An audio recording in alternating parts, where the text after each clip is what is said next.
Good evening, it's Matt Rogers, Skywatcher UK.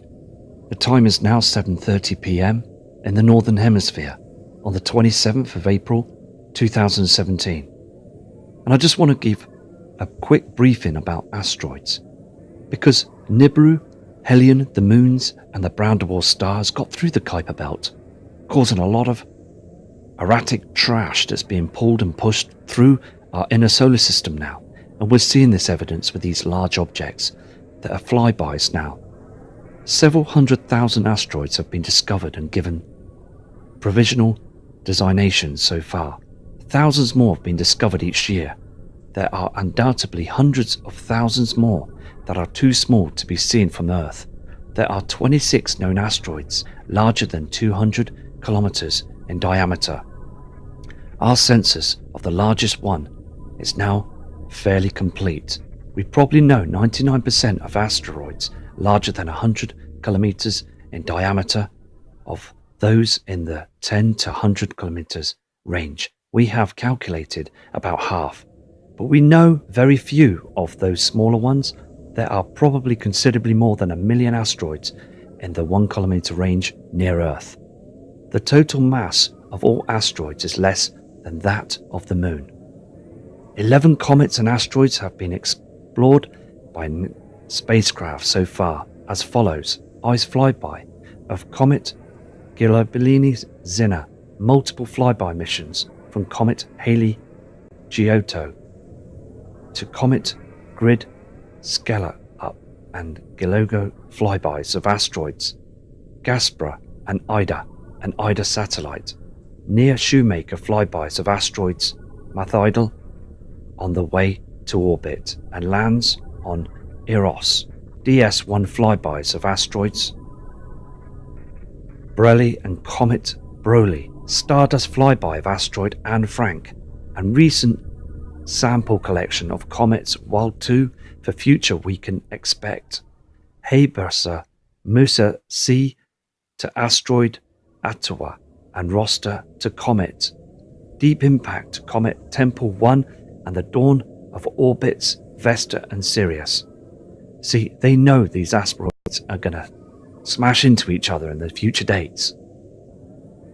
Again, these asteroids, there is some debate to the classification of asteroids, comets and moons. There are many planetary satellites that are probably better thought as captured as asteroids. Mars, tiny moons, Deimos and Phobos, Jupiter, outer 8 moons, Saturn's outermost moons, Phoebe, and perhaps some of the new discovered moons of Saturn, Uranus and Neptune are all more similar to asteroids than to large moons.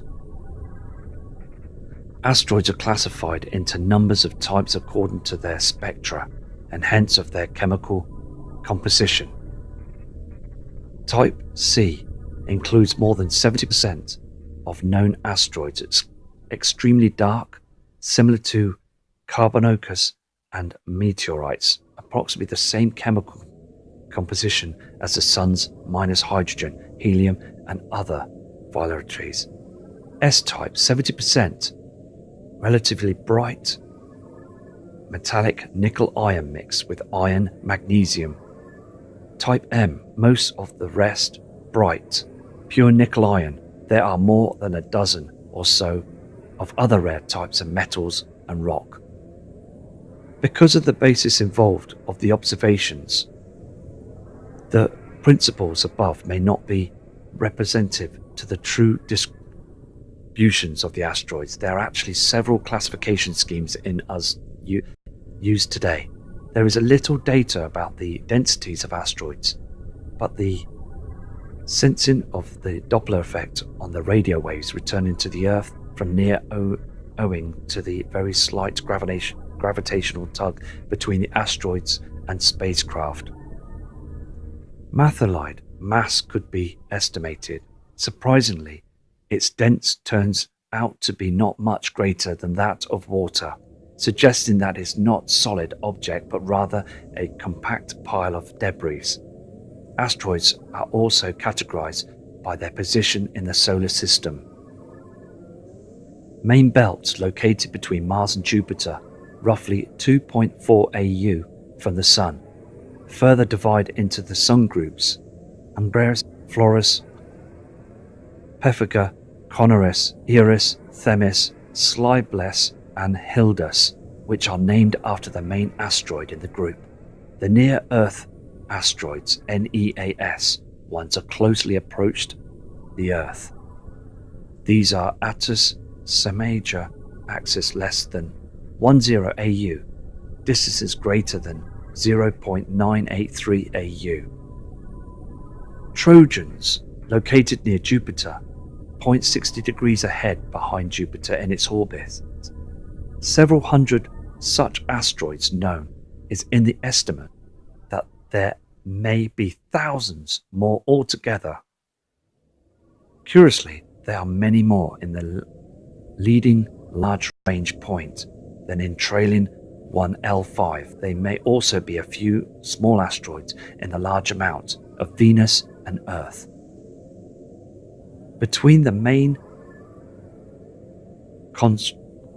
parts of the solar system of asteroids in the main belt are relatively empty regions known as the Kirkwood Gaps.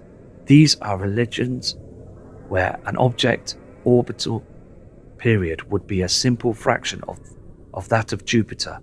An orbit is likely to be accelerated by Jupiter into different orbits. There are also a few asteroids designated in the Centaurus in the outer solar system. 2060 Charon, AK-95 Charon, orbits between Saturn and Uranus. The orbit of 5335 Democles ranges from near Mars to beyond Uranus, 5145. Phobos orbits from Saturn to past Neptune. There are probably many more, but such planet crossings orbits are unstable and they are likely to be perpetrated in the future, and NASA is keeping an eye on these ones. The composition of these objects is probably more likely that of comets or the Kuiper Belt objects that ordinary asteroids, in particular Charon, is now classified as a comet. 4 Vesta has been studied recently with HST. It is a particularly interesting asteroid in that it seems to have been different situations into layers like the terrestrial planets. This implies some internal heat source in addition to the heat released by long-lived radio waves, which alone would be insignificant in melt such a small object. There is also a giant impact basin so deep that it exposes the mantle beneath the vector's outer crust. Though they are never visible with the unaided eye, many asteroids are visible with binoculars and small telescopes. There are many asteroids out there that are very dangerous.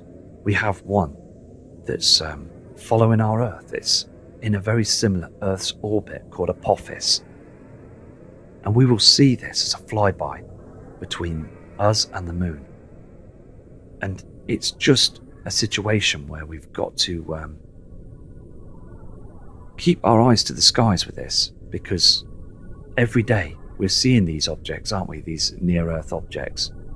And it's just a case of keeping our eyes up there and using our telescopes, because we are seeing some huge celestial objects up there. And again, these asteroids are coming from one part of the Kuiper Belt. Just one part.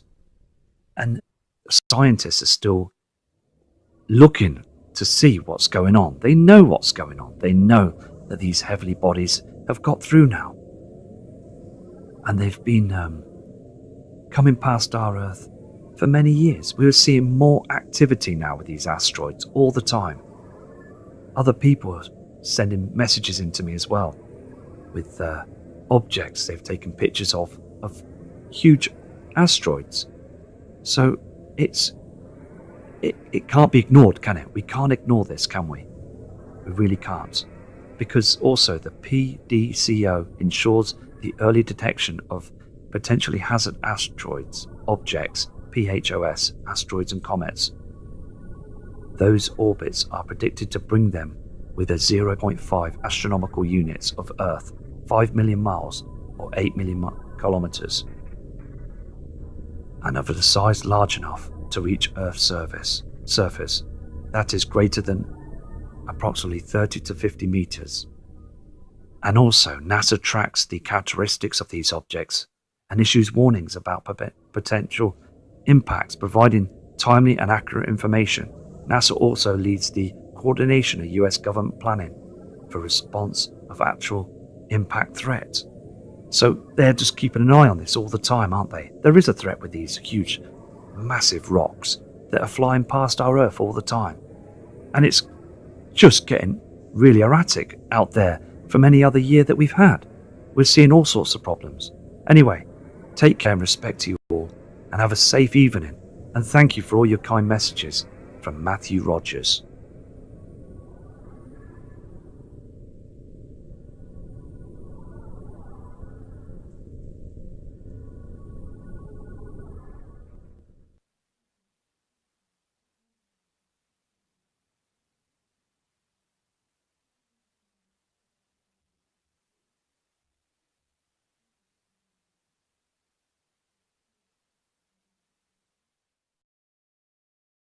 Larger than 200 kilometers in diameter. Our census of the largest one is now fairly complete. We probably know 99% of asteroids larger than 100 kilometers in diameter. Of those, in several 100,000 asteroids have been discovered and given provisional designations so far. Thousands more have been discovered each year. There are undoubtedly hundreds of thousands more that are too small to be seen from Earth. There are 26 known asteroids because Nibiru, Helion, the moons and the brown dwarf stars got through the Kuiper belt, causing a lot of erratic trash that's being pulled and pushed through our inner solar system now. And we're seeing this evidence with these large objects that are flybys now, the 10 to 100 kilometers range. We have calculated about half, but we know very few of those smaller ones. There are probably considerably more than 1 million asteroids in the 1 kilometer range near Earth. The total mass... Good evening, it's Matt Rogers, Skywatcher UK. The time is now 7:30 PM in the Northern Hemisphere on the 27th of April 2017. And I just want to give a quick briefing about asteroids.